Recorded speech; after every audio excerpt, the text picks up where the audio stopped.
What's up, y'all? It's your girl Sheila Marie, and I hadn't planned on making a video about the R. Kelly situation, but after watching all 6 parts of Surviving R. Kelly, I just thought, how could I not?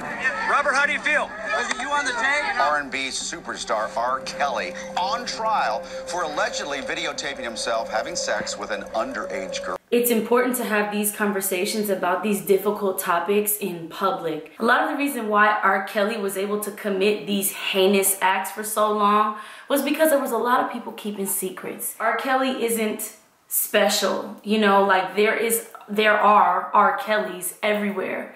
They're in families, they're in your neighborhoods, they're in your churches, they're everywhere. So the approach that I want to take from this whole R. Kelly situation is what there is to learn from it that can be applied to our lives right now. That is, to me, the most productive approach I know how to have into this story. I am not interested, so if you want to argue with me in the comments, you're not going to get no argument. I'm not going to respond. I'm not interested in debating the facts of the case. I'm not interested in going over the details. I'm not interested in debating with anybody whether he's guilty or not.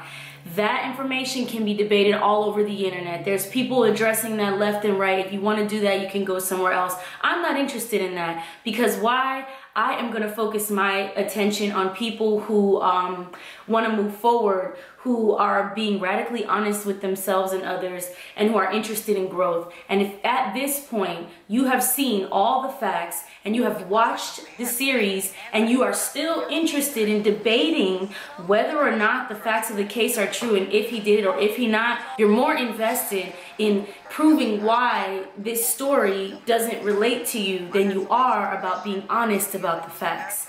And if you are invested in proving why this story doesn't relate to you, in my humble opinion, it probably does relate to you. Either you have been a victim or you have been a perpetrator. In acknowledging that R. Kelly is a child rapist, among other things, that means for some people that they have to acknowledge that they have witnessed it in their own lives. Maybe they look the other way.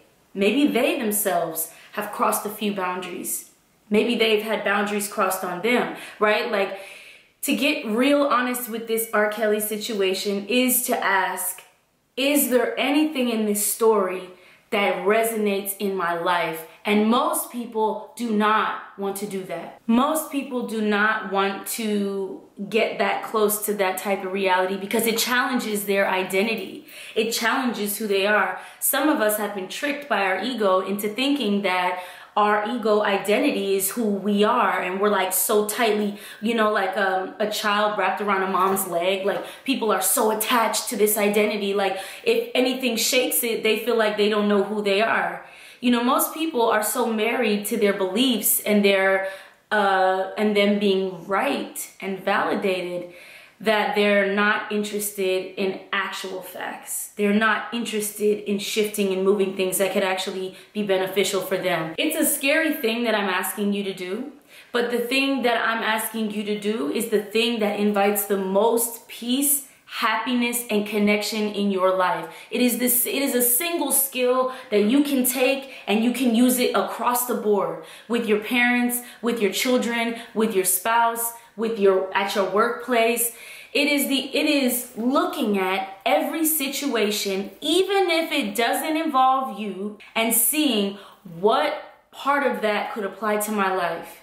And that's the thing that we're not doing, and that is why R. Kelly's keep getting perpetuated. That's why there's artists that we could look around right now, rappers, athletes, etc., that are exhibiting similar behavior and doing similar things, and nobody's connecting the dots, right? Because people aren't invested in truth. People are invested in stories. So sometimes it's easier to just say, them girls is fast, that'll never be me. You will never catch me in that situation with R. Kelly. Why don't they just get up and leave? Nobody's holding them hostage. Shame on those parents. It's easier to point the finger. It's easier to blame, as opposed to saying, why am I so angry? Why does this upset me? Maybe there's been periods of my life where I've done a few things that I'm not proud of, where I felt taken advantage of, where I took advantage of somebody. And that's a scary thing to do, and a lot of people might not be willing to do that. The dark truth is R. Kelly is not a bad apple. And that is the dark truth about this all. It is very easy. The impulse right now is to get collectively together and shame R. Kelly and call him the bad guy. And I think that the crimes that R. Kelly committed against women and black girls are f***ing terrible. However, it's not productive. It doesn't move us forward for us to just sit here and have a witch hunt. It's not about that. There's so many ways that we can move forward and shift and promote healing in this situation. The only way that I know how, not the only way, but the primary way that I know how, is to go within. Is to take this story, as ugly and as sad as it is, and ask if there's any part that resonates within you. And if so, move towards healing that.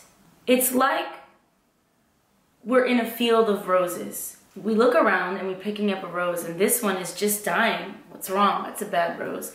And then this one, oh, you pick it up and it's dying. And then this one.